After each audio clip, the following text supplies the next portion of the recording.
दोस्तों SSC GD 2024 जिसका कि वैकेंसी जो है शुरू हो चुका है फॉर्म भराना। और इसमें जो है आप सभी को पता है कि 26,000 आपका लगभग जो है वैकेंसी है। तो इसमें सबसे बड़ी जो मुद्दा है कि आपका जो है फोर्स चॉइस क्या होना चाहिए। फोर्स चॉइस बहुत ही मतलब महत्वपूर्ण है इसमें, क्योंकि आपने जो अभी फोर्स चॉइस दे देंगे वही लास्ट तक रहेगा। आपका नंबर ज़्यादा आए या कम ये चेंज होने वाला नहीं है। यदि आप सही से पहले देते हैं तो आपको यहाँ पे फायदा होता है। सबसे ज़्यादा सीट इस बार ऐसे भी सीआईएसएफ में है और सबका चॉइस भी सबसे फर्स्ट सीआईएसएफ ही होता है। तो इसी हिसाब से आज जो है हम लोग फोर्स चॉइस के बारे में आपको बताने वाले हैं, जो कि बहुत ही महत्वपूर्ण है। तो जितने लड़के हैं ये गलती नहीं कीजिएगा, अदरवाइज बाद में बहुत अच्छे लड़के पछताते हैं जिसका कि नंबर ज़्यादा आ जाता है और सही फोर्स चॉइस नहीं के कारण जो है दिक्कत होता है। अभी कुछ चीज़ें सोच के आपको फोर्स चॉइस करना है। बहुत जगह है कि देखिए रिस्क है, कहीं कहीं पे रिस्क है तो देखिए पैसा है, ठीक है। रिस्क है तो पैसा है और मेरिट है तो फिर मजा है। फिर कोई भी आप जो है फोर्स चुन सकते हैं, कहीं कोई दिक्कत यहाँ पे नहीं है। तो आपको देखना है सबसे बड़ा चीज कि आप क्या मतलब किस टाइप में जाना चाहते हैं। यदि आप चाहते हैं कि नहीं हमको जो है मतलब ज्यादा पैसा हो, तो उसके लिए आपको जो है रिस्क वाला चीज में जाना पड़ेगा। और आप चाहते हैं नहीं हम मजे वाले चीज में जाएंगे, तो आपका मेरिट ज्यादा होना चाहिए। बस यही दो चीज पे यहाँ पे खेल है। तो चलिए देखते हैं, लेकिन आपका चॉइस क्या होना चाहिए। मेरे हिसाब से तो मैं आपको बता दूं कि आपका चॉइस जो है, आपका मेरिट जैसे भी आए, मान लीजिए कि खराब मेरिट हुआ तो भी आपको कुछ ना कुछ तो मिलना तय है, वो ऑटोमेटिक आपको मिल जाएगा। लेकिन यदि अच्छा मेरिट हो गया और यदि आप पहले ही नॉर्मल चीज चुन लिए तो आपको दिक्कत होगा। तो आपका जो फोर्स चॉइस होना चाहिए वो आपका शुरुआत आप एसएसएफ से कर सकते हैं या सीआईएसएफ से कर सकते हैं, कहीं कोई दिक्कत नहीं है। तो इस दोनों को जो है आपको फर्स्ट में रखना है, या तो इसको फर्स्ट में रखिए या तो इसको फर्स्ट में रखिए, एकदम फिक्स कर दीजिए यही दोनों रहेगा, एसएसएफ या सीआईएसएफ। उसके बाद तीसरा नंबर जो लेना है, ये भी एक बहुत बड़ा चीज है कि तीसरा नंबर में हम किसको रखें। तो तीसरा नंबर में आपको हर हमेशा जो रखना है वो रखना है आपको एसएसबी को। तीसरे नंबर पे रखना है आपको एसएसबी को।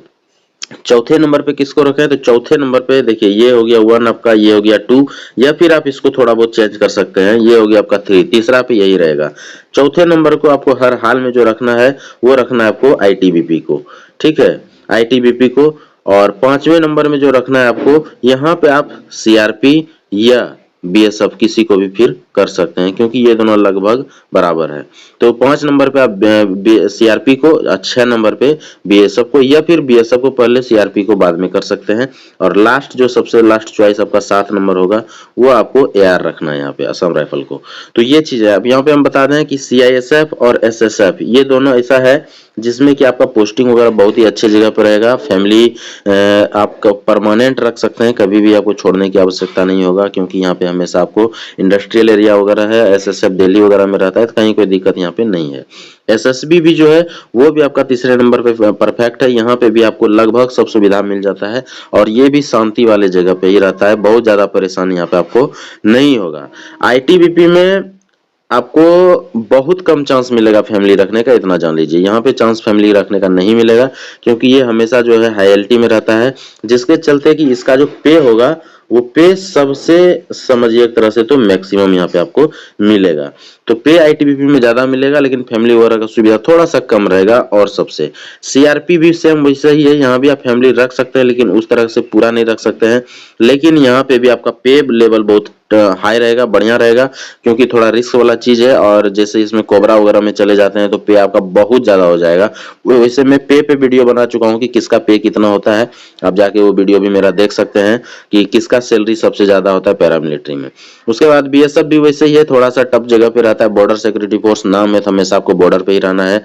मेन जिसको बॉर्डर बोलते हैं उस बॉर्डर पे आपको रहना पड़ेगा, इंटरनेशनल बॉर्डर पे रहना पड़ेगा। और इसमें भी सब सुविधा है, सुविधा का कोई कमी नहीं है, फैमिली वैमिली सब रख सकते हैं, कहीं कोई दिक्कत नहीं। लेकिन आपको थोड़ा सा प्रॉब्लम होगा, आपका फैमिली तो क्वार्टर मिल जाएगा लेकिन आपको उतना मतलब रहने का सुविधा यहाँ पे नहीं मिलेगा। बॉर्डर है तो बॉर्डर, जो एक्चुअल बात है। हाँ पेमेंट यहाँ पे भी आपका ठीक ठाक रहेगा, क्योंकि इसका भी एरिया थोड़ा खराब रहता है, जिसके चलते आपको रिस्क अलाउंस यहाँ भी मिलता है और यहाँ भी पे आपका बढ़िया बनेगा। और सबसे लास्ट नंबर जो हमने रखा है वो है आपका असम राइफल, तो आप देख सकते हैं। तो मेरे हिसाब से जो था वो आपने देख लिया। मैं फिर से एक बार आपको रिमाइंड कर देता हूं कि आपका जो फोर्स प्रेफरेंस है वो कैसा होना चाहिए। तो सबसे फर्स्ट में एसएसएफ या फिर आप CISF, इस दोनों में से कोई देना है, दूसरा नहीं देना है। ये दोनों आपका 1 और 2 होना चाहिए या 2 और 1 होना चाहिए। उसके बाद जो है आपका SSB होना चाहिए और तीन में और चौथा में जो है आपका ITBP को लीजिए और उसके बाद जो है आप CRP या BSF किसी को भी ले सकते हैं और सबसे लास्ट में जो है आपका असम राइफल होना चाहिए। तो ये आप ले लीजिए। फॉर्म अच्छे से भरिएगा, दिक्कत नहीं हो, फॉर्म में थोड़ा सा भी मिस्टेक नहीं हो, स्पेलिंग मिस्टेक नहीं हो, ये सब चीज यदि अच्छे से आप ध्यान देके भरते हैं तो कोई दिक्कत नहीं होगा। कैफे वाले के ऊपर नहीं छोड़ना है, अदरवाइज आपका मिस्टेक हो सकता है। तो जब फाइनल सबमिट करते हैं तो अपना spelling, date of birth, father's name पक्का चेक कर लें और ये फोर्स प्रीफरेंस भी पक्का चेक कर लें। मेल ID, मोबाइल नंबर और एड्रेस इनको भी देख लें। इसके अलावा कुछ जानकारी चाहिए कमेंट्स कीजिएगा। वीडियो अच्छा लगा हो तो लाइक, सब्सक्राइब, शेयर जरूर करें। आज के लिए इतना, थैंक यू, धन्यवाद।